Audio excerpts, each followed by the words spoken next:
김문수 후보와 친윤계 등이 탄핵의 강을 넘지 못하고 있는 이 상황이 대선 판세에는 어떤 영향을 끼칠까요?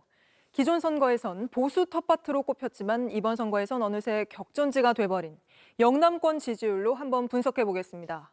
JTBC 선거 여론조사 메타 분석 시스템 메타제이로 이자연 기자가 설명해 드립니다.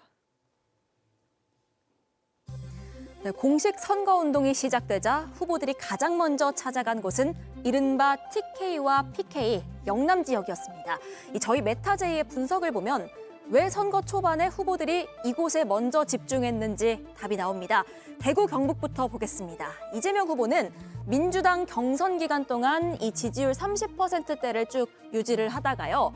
지난달 24일에 38.5%를 찍습니다. 그리고 지금까지도 30%대 중반 지지율을 유지를 하고 있습니다.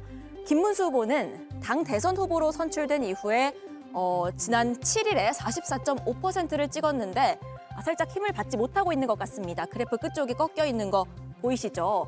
이 공식 선거운동이 시작되고 지난 12일 지지율입니다. 이재명 후보가 36.3%, 김문수 후보가 40.8%입니다. 오차 범위 내에 진입을 한 겁니다. 보수의 심장이라던 대구에서 이 두 후보가 지지율 접전을 벌이고 있는 건데요. 이걸 지난 대선 결과와 좀 비교해 볼 필요가 있을 것 같습니다. 지난 대선인데요. 당시 이재명 후보의 대구, 경북 최종 득표율은 각각 21.6%, 23.8%였습니다. 이것도 역대 대선에서 민주당 후보가 얻은 걸로는 최대치였습니다. 당시 윤석열 국민의힘 후보는 어땠는가 보니까요. 75.1%, 72.8%. 이 국민의힘 텃밭이라는 걸 재차 입증해 보였습니다. 자, 그런데 현재 상황은요. 이재명 후보는 3년 전 TK에서 얻은 득표율보다 더 올랐고요. 김문수 후보는 윤석열 후보가 당시 얻었던 그 득표율에 한참 못 미치는 상황입니다. TK가 이런 상황이면 PK가 어떤지 궁금하실 겁니다. 이 PK 상황도 심상치가 않습니다. 지난 12일 기준이고요. 이재명 후보가 46.1%, 김문수 후보가 35.4%. 이 후보가 오차 범위 밖에서 이 김 후보를 앞서고 있는 모습입니다. 역시나 이것도 지난 대선과 비교를 해보겠습니다. 부울경에서 이재명 당시 후보는 한 30%대 후반에서 40% 정도의 이 득표율을 보였네요. 반면에 윤석열 후보는 한 50% 중반대 득표율을 보였습니다. 자, 메타제이가 분석한 이번 대선, 이재명, 김문수 두 후보의 지지율과는 상반된 흐름을 보이고 있는 겁니다.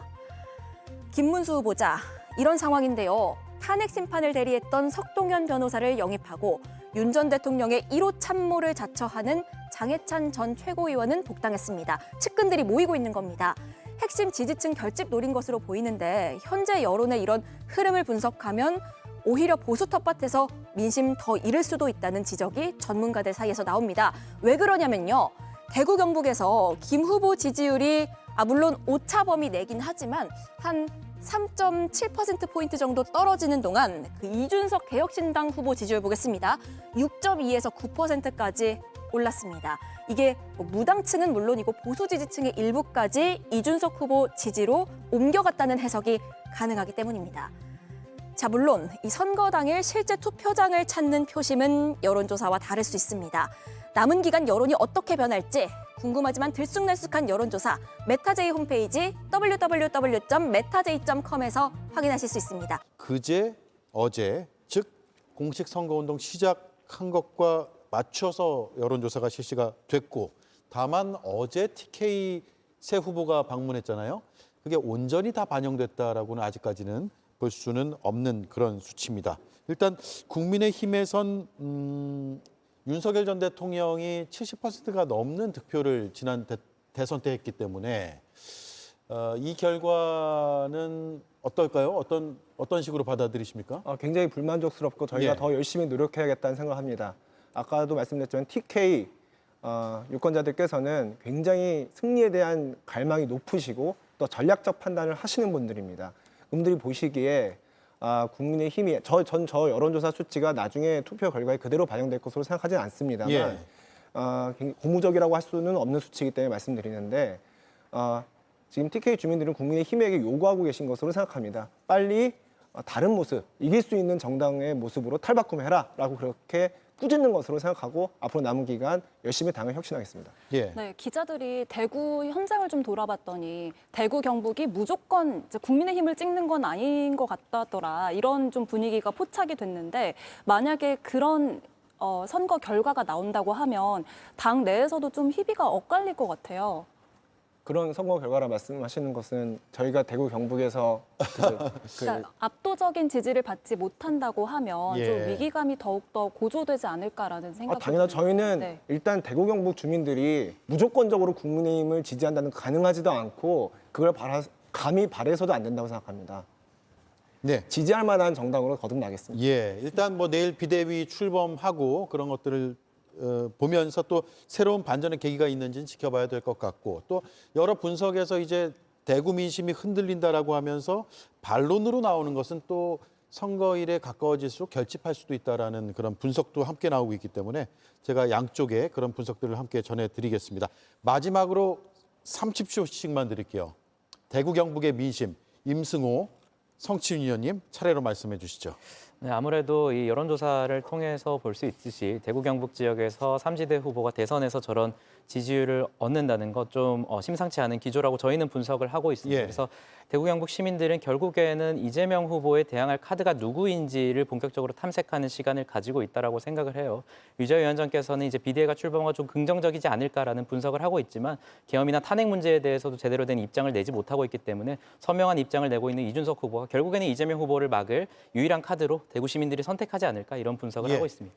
아까 류재호 위원장께서는 대구 경북 시민들께서 압도적인 지지를 계속해서 무조건적으로 보내주지 않을 거라고 했는데 지난 수십 년 동안 그렇게 해주셨죠.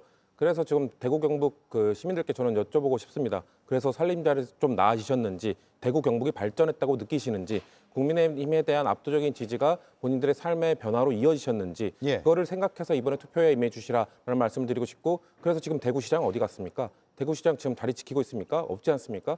이번에 민주당을 찍어주신다면 민주당의 지지를 주신다면은 지역주의를 깨고 뭔가 대국민 통합을 할 수 있는 그런 정부를 만들겠다라는 말씀 드리겠습니다. 네, 간단하게만 서원하겠습니다.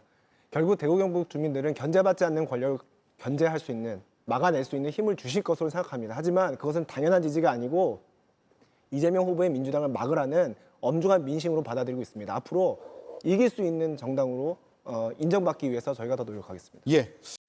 보신 것처럼 후보들 모두 TK 민심은 나에게 있다 자신하고 있는데 실제 어떤지 황예린 기자가 대구를 돌며 직접 민심을 들어봤습니다.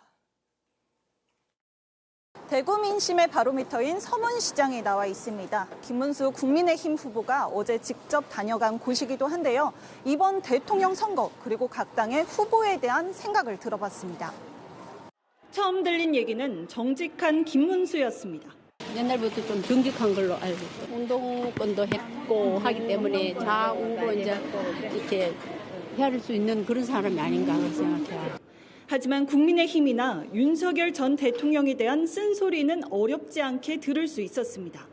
정치 생활 끝난 사람은 그걸 끝내야 되지. 그 털어지고 있으면 많아. 단일화 과정을 놓고는 후보뿐 아니라 국민의힘 전체를 비판하는 목소리가 적잖았습니다. 일반 사람으로서도 그렇게 말을 앞말하고 뒷말하고 이러면 안 좋은 거잖아요. 김문수는 별로 안 좋아해요. 단일화 과정을 한다 해놓고 자기 안 한다고 했으니까. 밤늦게 새벽 3시, 4시에 어떻게 그런 짓을 하냐. 꼭 어디 뭐 인민군 저 이북 뭐 김정은 같은 행동을 하고 그건 있을 수가 없지. 젊은 층에서는 특히 계엄 사태 이후 더 이상 무조건 국민의힘은 아니라는 반응도 나왔습니다. 사람의 문제라기보다는 당을 좀 더 크게 보는 편이라서 전에 계엄도 있고 했으니까 거기 소속되어 있다 보니까 조금 아직 이번에는 경쟁력이 떨어지지 않을까. 이 때문에 이재명 민주당 후보나 이준석 개혁신당을 염두에 두는 분위기도 늘었다고 했습니다. 이재명 후보 쪽으로 한 30%는 이상은 나올 것 같은 분위기가 뚜껑은 열어봐야 알겠지만 아무래도 또 원래 국힘에 있다가 나가신 분이니까 좋은 감정이 가지고 있지 않은 사람도 있긴 한데 그래서 국힘 그 사건도 있기 때문에 아마 좀 지지율이 조금 높이게 될 그런 계기가 되지 않을까. JTBC 황예린입니다.